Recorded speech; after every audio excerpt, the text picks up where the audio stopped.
What's up, everybody? It is the Site B Engine Worker here, back with episode 5 of season 2 of our Site B mode series.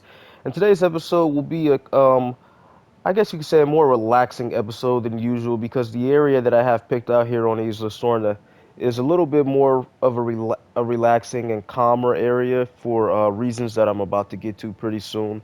But anyways, today is a special episode because we've actually cloned and we've successfully cloned, and we are now ready, as of right now in this episode, to release these two species of new animals into the wilds here on Isla Sorna. As you guys know, most of the time when we clone a new animal, we do it in silence until it is about ready to release into the wild. There are rare occasions well, I won't say rare occasions, but there are, most of the time, I guess I would say, we release these animals without, holding them back, making sure that they breed. But in today's episode, these two species that we've released here on Isla Sorna, we've held them back for a little while, which is why it took a little bit longer. But we've held them back for a little while to make sure that they would successfully breed. That way, when we release them into the wild, like we're doing now, they're already going into the wild with young, and that way their numbers jump and their population numbers increase.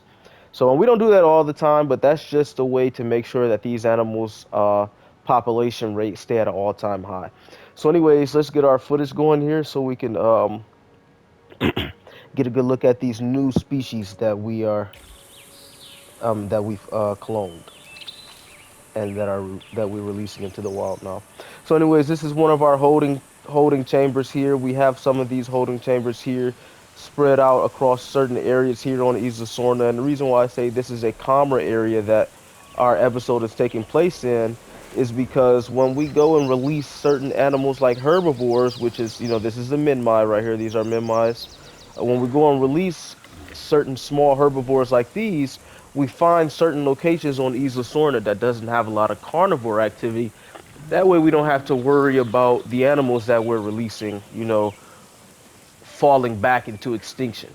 So, anyways, this is the female Minmi. She's a little bit. We'll get a good look at the male here soon, but obviously she's a little bit. She's going to be a little bit smaller than the male, and she's not as.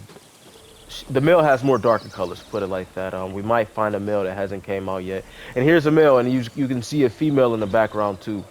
So what I was saying earlier is that sometimes when we clone and release animals into the wild here on Isla Sorna, we sometimes release them. Um, we'll release them already pregnant, or we'll just release the ones that we've already cloned. But my engine members and I, we've basically decided over time that it would be smarter to sometimes release these. We'll hold these animals back after we've cloned them, hold them back for a while, make sure they breed, make sure the breeding is successful, and then release them after they've already given birth. So here is a juvenile female Minmi. There is, let me be sure. So here's another one. I believe there's about 2 or 3. We felt that was okay. As I said, this area, some of them will probably hang out in this incubation chamber, and then the others will probably leave soon. This is where they spent a large majority of their lives anyways. So, but as you can see, some of them is pretty tired. This one, like this one right here, is pretty tired. These are 2 males. But they'll eventually make their way out of their holding chambers real soon, and they might even migrate back in here. We'll get these gates closed soon. Probably won't do it probably until like the end of this episode. So I don't mind them going in and out of this incubation chamber. This is a female right here, and as you can see, she's probably heading back now because they are group animals. Eventually, they will probably split out a lot more, and of course, seek out their own territories here on Isla Sorna. And the other animal, because I did say we've successfully cloned and released 2 animals here on Isla Sorna today. The other animal is already out in this area. We'll find them. Well, not find them because I know where they're at, but we'll locate them pretty soon. We'll make our way over there pretty soon. So, anyways, we also have some beautiful brachiosauruses in the area. Uh, I'm not sure if there are any juveniles. We have our male right here, and then we have our female right here. Our male is the one right here. This one that I'm zooming up on. Beautiful, beautiful animals. Let me see. Let me see. Is it? Yeah. So we do have a juvenile Brachiosaurus in the area, along with another beautiful female right here, and we probably have some males here. I mean, we probably have more juveniles as well. And if I'm not mistaken, this appears to be a Mutaborosaurus. As you guys know, Mutaborosaurus is an animal that was from our new 2025 engine list last November. And as you can see, he's cleaning his face right here. And we're very happy to see this animal out here on the island. There are a lot of them in this area because I already had this area scoped out. Anytime we're releasing an animal into the wild for the first time, especially an animal like Minmi and the other animal that we'll see pretty soon, we always want to make sure that the area that we're releasing them to doesn't have too much carnivore activity. That way, as I just mentioned a few minutes ago, that way, they don't get picked off or killed pretty easily. Because even though, they are very similar to our sauropeltas and our ankylosauruses, they aren't as defensively built as, the ankylosaurus is. So and they are, significantly smaller too. So they probably wouldn't be able to defend themselves as well. So we try to find areas that are, more calmer and relaxed because Isla Sorna is such a huge island that it gives us the opportunity to seek out certain areas when we're releasing animals into the wild for the first time. Seek out certain areas to release these animals in to make sure that they, adapt themselves to the island pretty well. And as far as that, once we release these animals into the wild, it's up to them to, of course, repopulate. I've spoken about this plenty of times before, but if a specific animal's number get low, we'll do our due diligence by recloning that animal, that specific animal, and re-releasing them back out into the wild here in Isla Sorna. But in terms of, like for example, this Minmi, once we release them into the wild, it's up to them to repopulate on their own, which is why the engine team and I have, came up with the decision to start holding some of these newly cloned animals back until they've successfully bred and then release them that way. Excuse me, guys, my voice is a little raspy. So anyways, we're going to scope out the rest of the area as we make our way to our second species that we've successfully cloned and released out here into the wild. The second species that we'll come in contact with pretty soon is one of my favorites, and we had the genome of it. Excuse me. We had the genome of it for a little while now. It just took a minute to get to 100%, which is why we've been holding back on it. But as I mentioned, as I mentioned, just like the Minmi, we wanted to make sure that that we held them back for a little while so they breed, before we release them.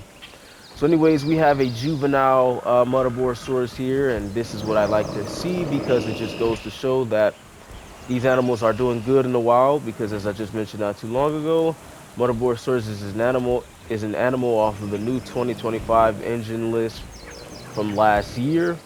This is a female right here. We have our more colorful male in the background. Um, so he'll probably do most of the looking out in terms of looking out for predators, anything that could possibly be in this area.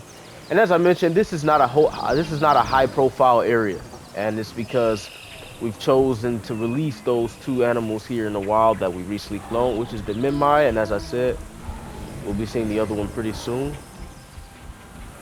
Something must have spooked this female, unless she's heading for for a water source, but something spooked her. I don't know if anything is in this area.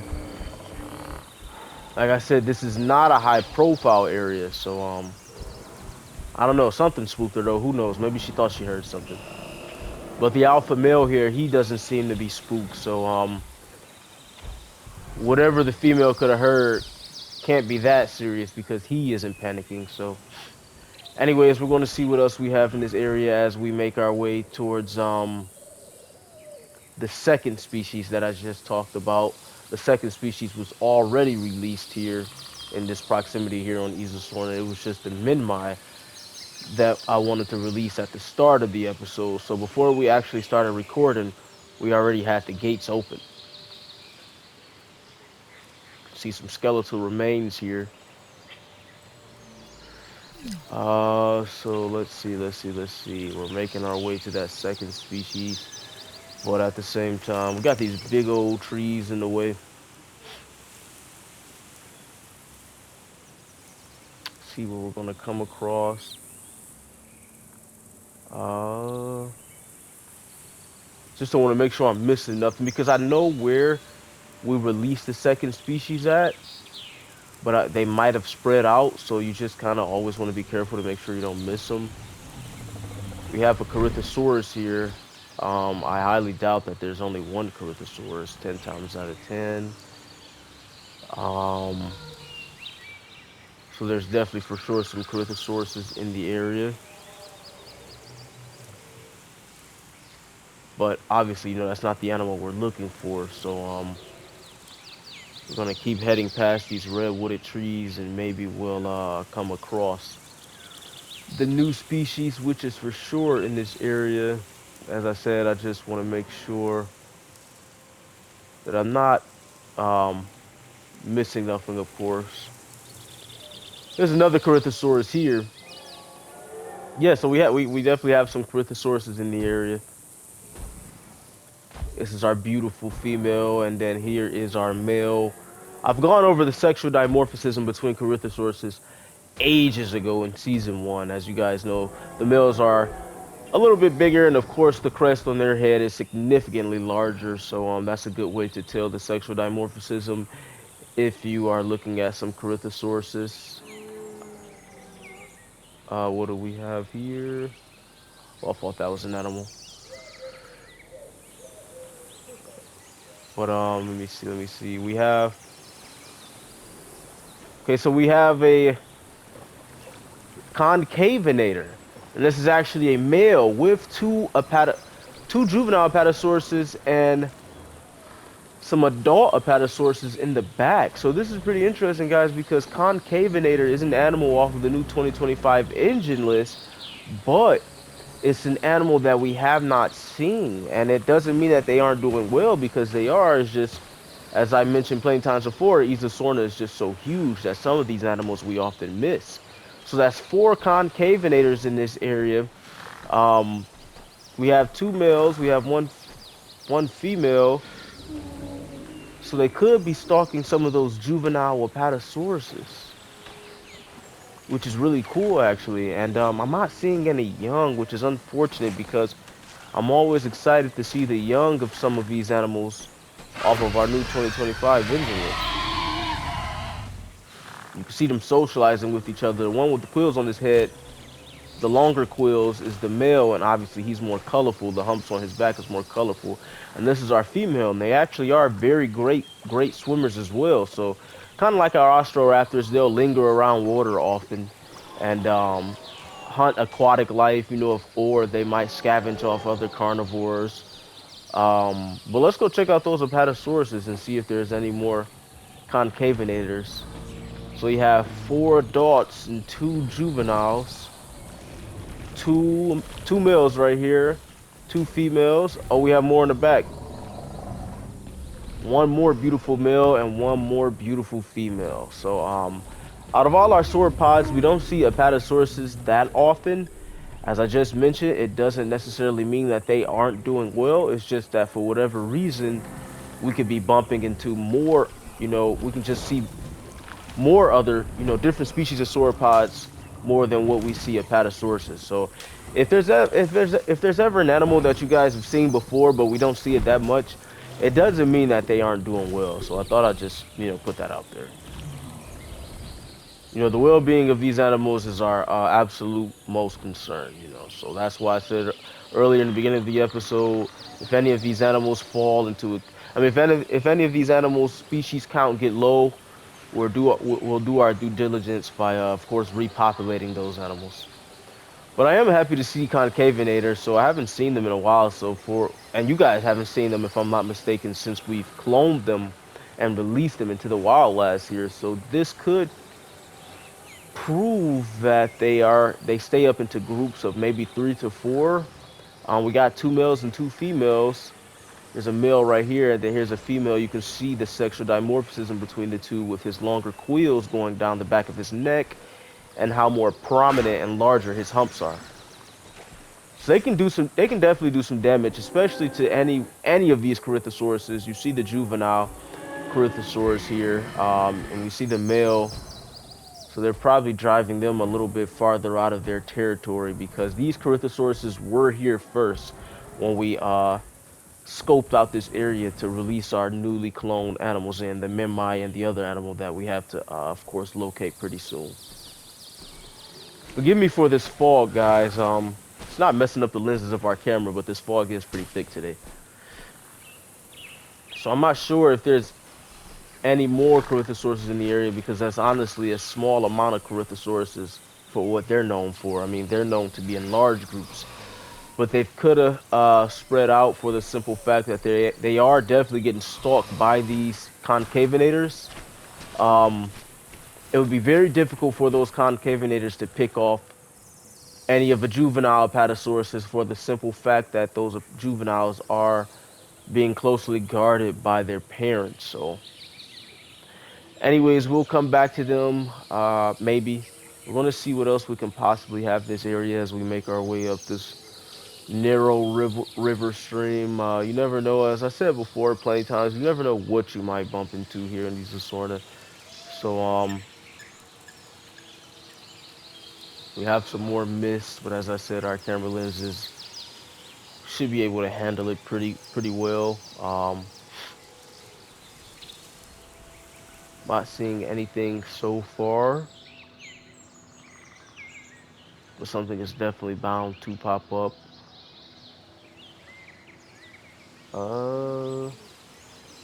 But I am hearing something, so we might be close to what I'm looking for, guys. Let's see. Forgive me for this thick foliage, this thick vegetation. We have a maybe that's what I was hearing. So we have a Dinocyrus here. Feeding. As you guys know, Dinocarius are semi-aquatic animals. They can feed on the vegetation that is on land, the vegetation that is in the water, and of course they can feed on marine life as well. So that is how they stay. That's how Dinocarius stay so fit.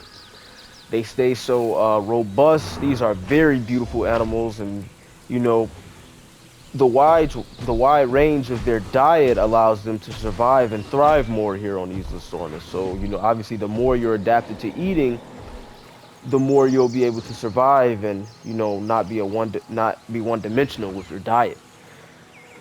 Anyways, okay, so we have some more Dinocyruses, but we also have our second newly cloned animal, and no, it's not Triceratops, obviously, because those are, you know, those been on Isosorna. We have some Torosauruses here, and we have a juvenile Dinocyrus hanging out with some of these Torosauruses as well. But yes, yeah, so we've cloned a few adult Torosauruses and we've cloned some juveniles as well. And as you guys can see, unfortunately there's no trike around, but our Torosauruses are a tad bit smaller than our trikes. And Torosaurus is one of my favorite animals, even though they resemble the trike pretty much. But it's very cool to see them intermixing with the Dinocyruses here, and it's just very cool to have them on the island as well. So I'm excited to see how they'll continue to thrive here on Isosorna and how they'll continue to intermix. Obviously, we started off this episode releasing Minmi into the wild, so that just goes to show you that well, not only does it go to show you, because I kind of already said it, but we had already released Torosaurus into the wild here, which is why they were able to kind of migrate out away from that incubation holding chamber.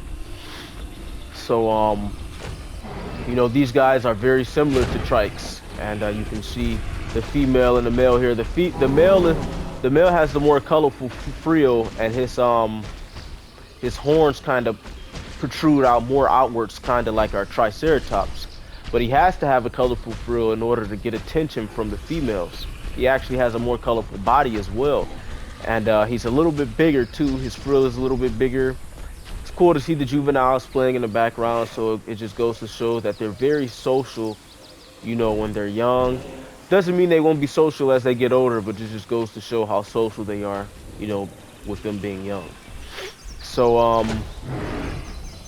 and as you can see, we have another male and female here fighting.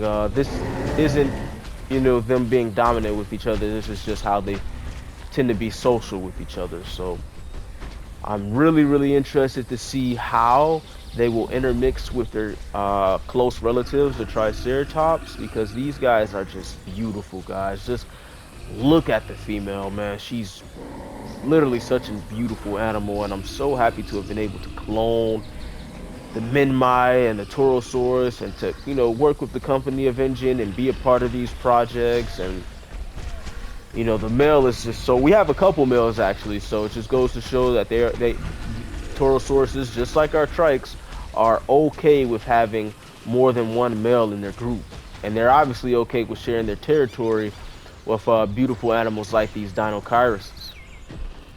Dinochirises in our Cybe series have been seen to be more so solitary. They find secluded water sources here on the Isla Sorna, and they tend to just stay to themselves. But as you can see, they are sharing their territory with these beautiful newly cloned Torosauruses. So it just goes to show that our Dinochirises could have some social traits as well that we might not know about. So that's just good stuff to document for you guys, and obviously good stuff to document for ourselves here at Engine. Beautiful, beautiful juveniles. So yeah, guys, our two newly cloned species that we've added to Isla Sorna in this episode is Torosaurus and Minmi. I'm excited to see how they will expand their territories here on Isla Sorna and how they will defend off predators.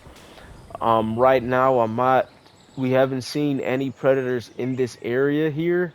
We've seen some concavenators, but a concavinator, it wouldn't be enough to take out an animal, as robust as a Torosaurus. And our Dinochirises are well equipped to. What do we have? So we actually have some Cryolophosauruses, guys. So this episode is just special, a very, very, very special episode, and you can see the concavinator in the background as well. So for those that don't know, well, nobody would know honestly, but Cryolophosaurus, just like the Draco Rex that we've seen in season 2 so far, is another one of those animals that was cloned in the gap between season 1 and season 2.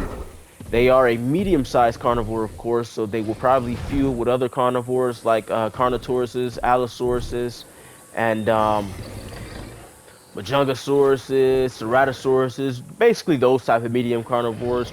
I doubt we'll ever see them feuding with any large predators like our Tyrannosaurs, our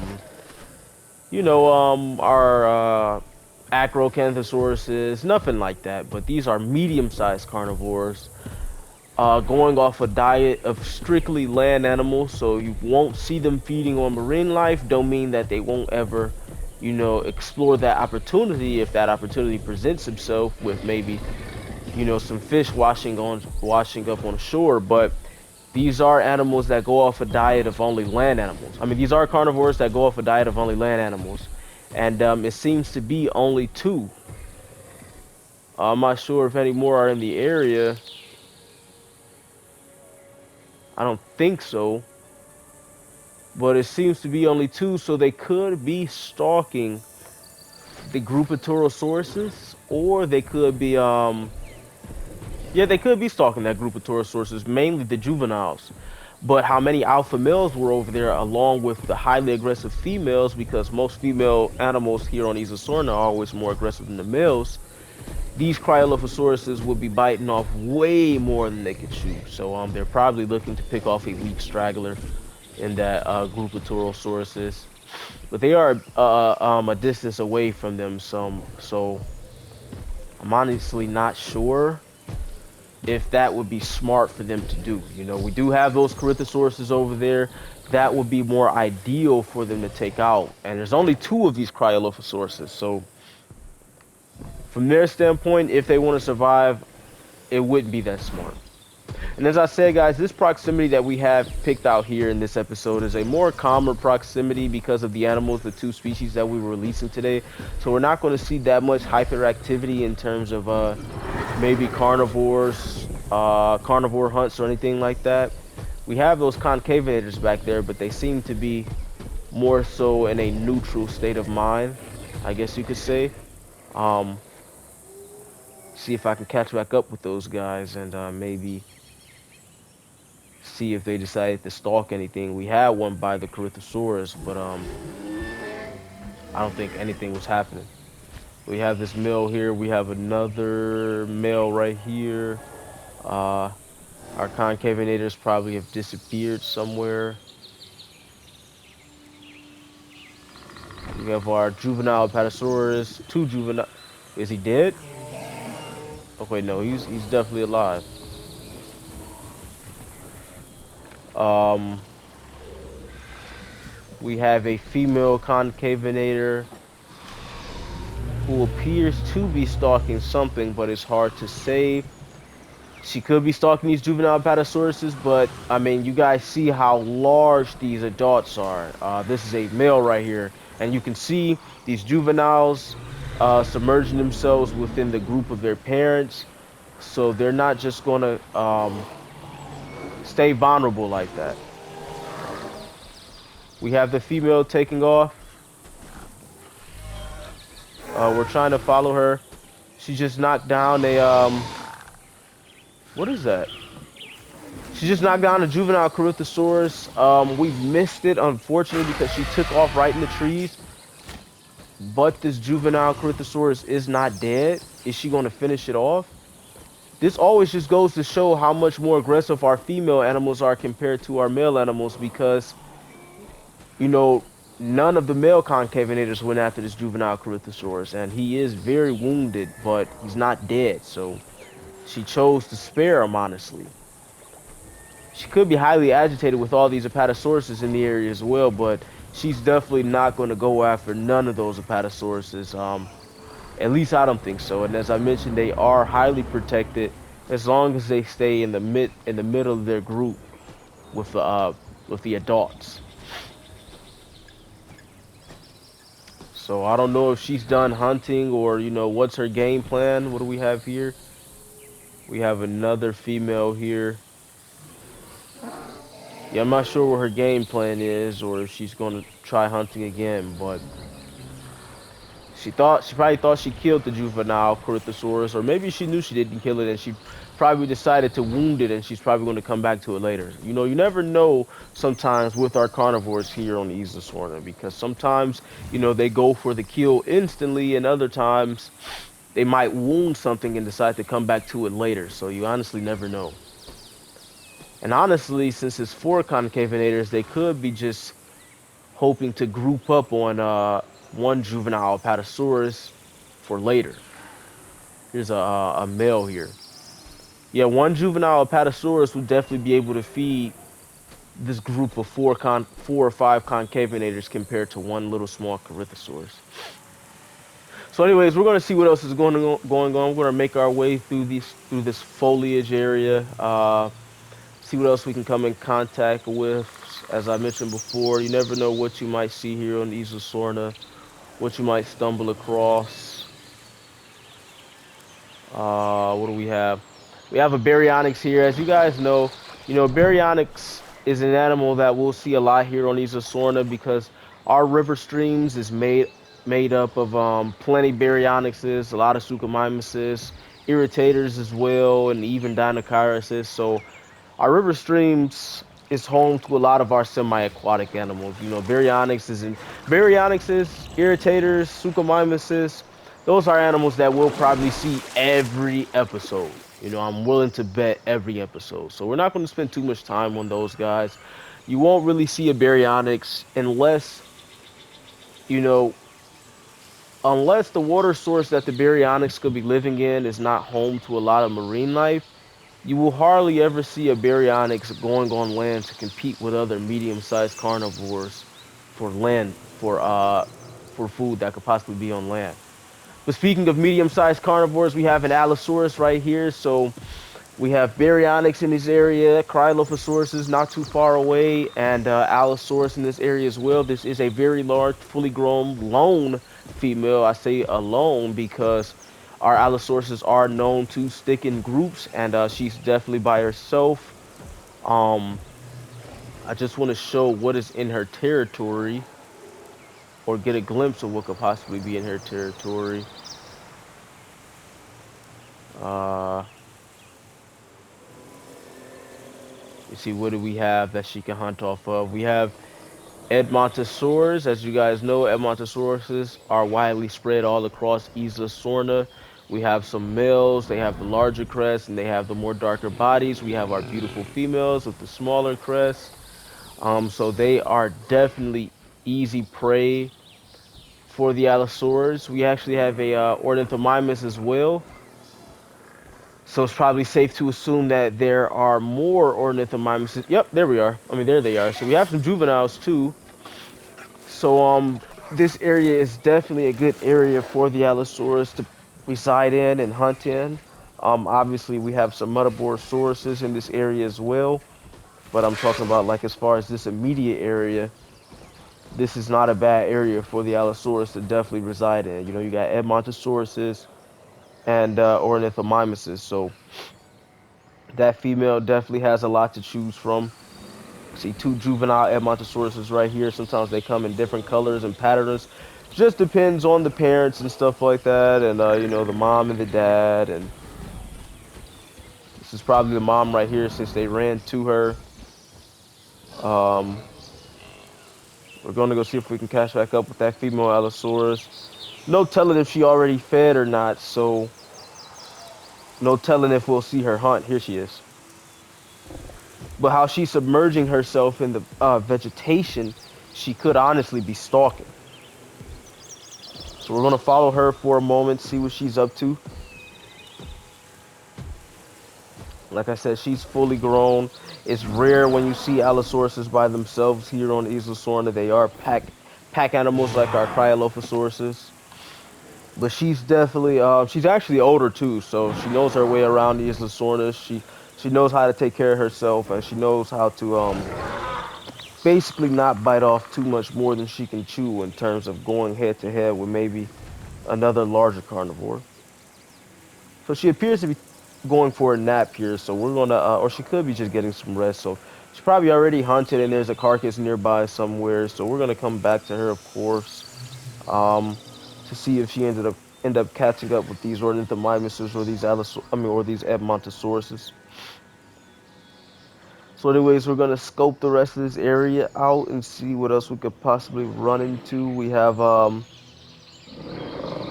this is not a juvenile Torosaurus, so we have some trikes in the area as well, along with some more Mutaborosaurus, um, some juvenile Mutaborosaurus. This just makes me happy to really see this, guys. Anytime I see animals from the new 2025 engine list with juveniles, you know, I've said this before, but anytime I see that, it makes me extremely happy because it just goes to show that they are doing well. But seeing these juvenile trikes has me a bit worried because they could easily get picked off. We're going to see if we have any. Okay, yeah, we do have some adult trikes nearby, so they probably don't mind the fact that they're young. It's not too far.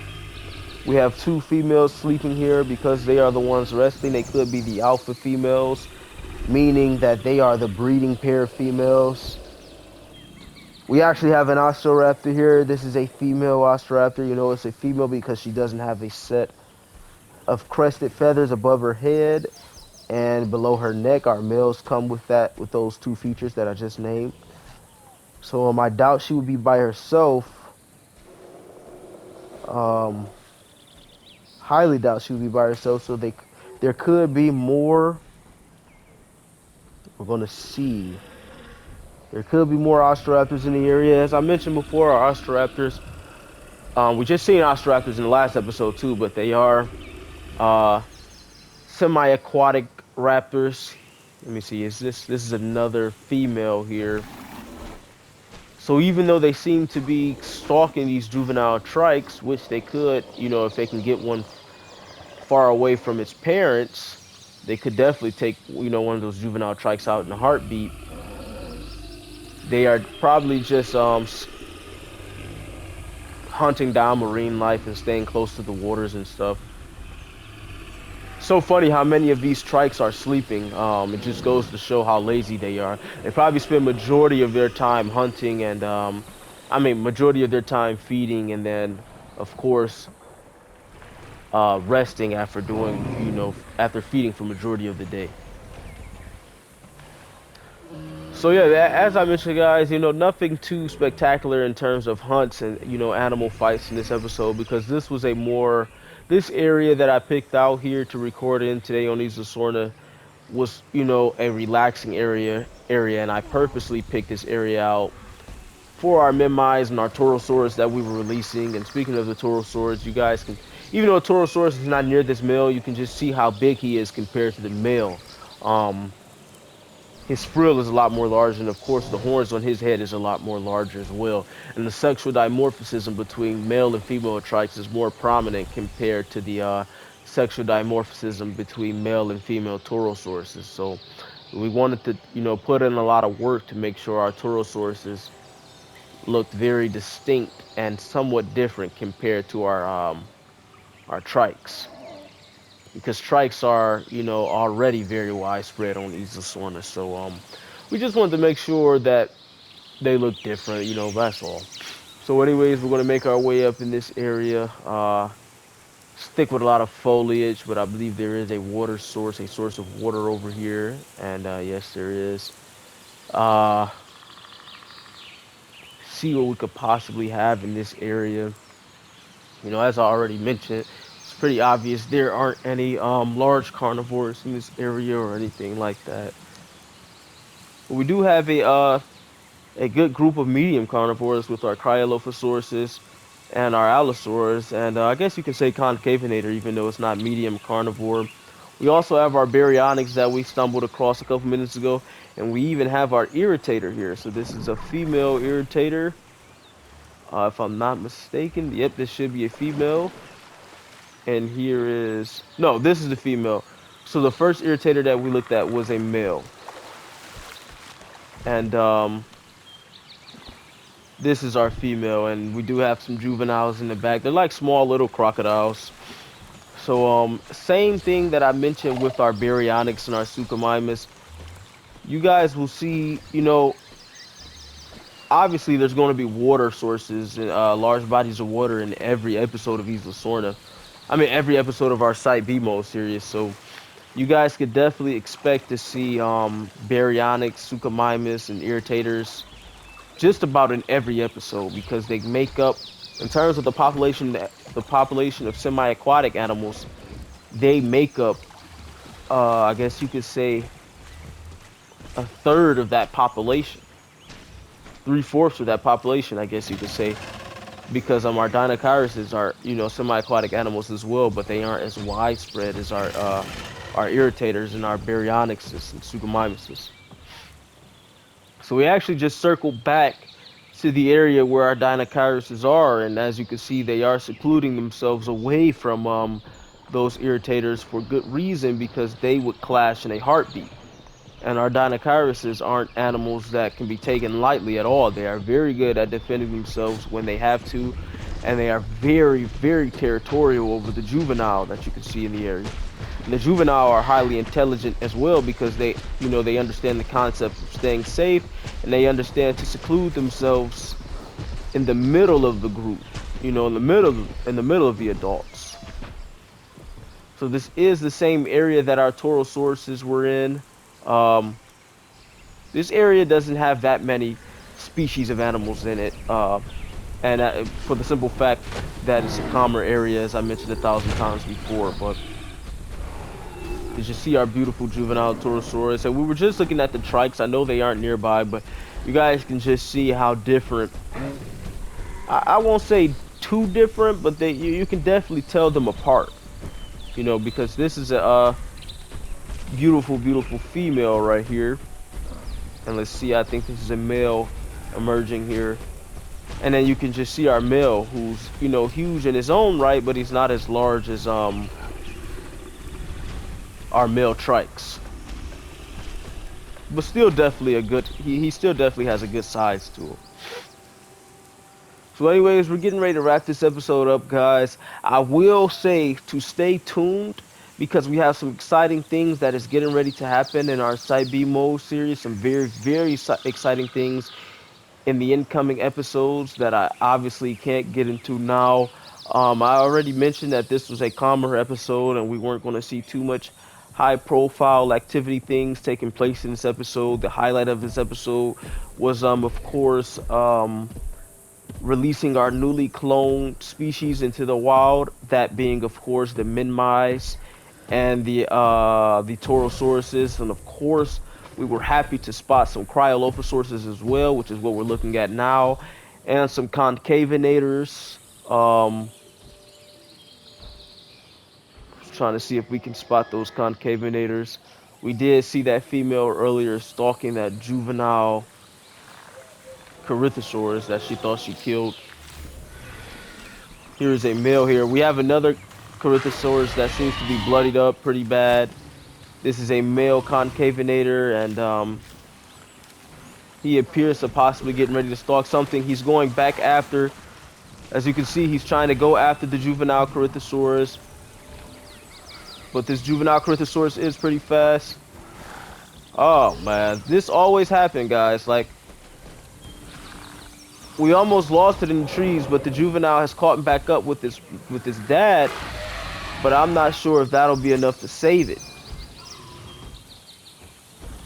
But it seems the concavenator has lost.